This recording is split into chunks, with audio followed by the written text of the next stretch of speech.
Pour cette démonstration, nous téléchargerons une mise à jour du micrologiciel du contrôleur VaporLogic et mettrons à jour le micrologiciel sur la carte du contrôleur et l'écran tactile. Cette démonstration est capturée dans le navigateur Chrome sur un PC Windows. Les navigateurs Firefox et Edge basés sur PC permettent également les téléchargements de micrologiciels à partir de DrySteam. Assurez-vous d'avoir une clé USB au format FAT32 avec une capacité d'au moins 16 mégaoctets et exempte de fichiers ou de dossiers. Insérez la clé USB dans le port USB de votre ordinateur et assurez-vous qu'elle soit vide comme illustré ici.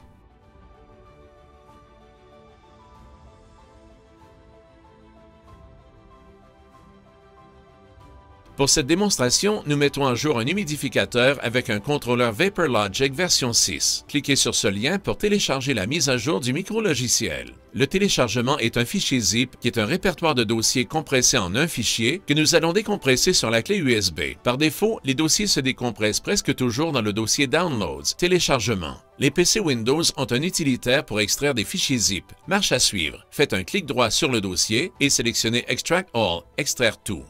Lorsque vous êtes invité à sélectionner un emplacement, choisissez la clé USB qui, pour cette démonstration, est lecteur D. À la dernière invite, cliquez sur le bouton Extract, extraire. Le micrologiciel est alors extrait sur la clé USB comme illustré ici.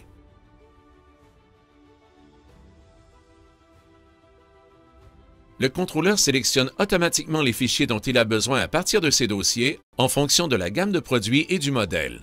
Retirez la clé USB du port USB et accédez à la carte du contrôleur VaporLogic dans l'unité à mettre à jour qui, dans cette démonstration, est un humidificateur GTS LX50. Avant de mettre le micrologiciel à jour, vérifions la version actuelle. Appuyez sur Settings, Paramètres, Display, Affichage et Humidifier Info, informations sur l'humidificateur. Comme illustré ici, la version du micrologiciel est l'un des nombreux éléments indiqués à l'écran. Appuyez sur l'icône Home, Accueil pour revenir à l'écran d'accueil. À présent, nous devons mettre l'humidificateur en veille. Pour ce faire, appuyez sur Mode et sur Standby, Veille. Débranchez les fils de l'écran, Ethernet, de l'appareil multiple et du field bus de la carte. Certaines unités, comme cet humidificateur, n'ont pas tous ces fils. Le port USB se trouve ici. Insérez la clé USB contenant le nouveau micrologiciel dans ce port. Presque immédiatement, ces DEL se mettent à clignoter. La mise à jour du micrologiciel peut prendre entre quelques secondes et quelques minutes. Lorsque la mise à jour est terminée, les voyants clignotent simultanément et un clic est émis. Nous pouvons donc maintenant retirer la clé USB.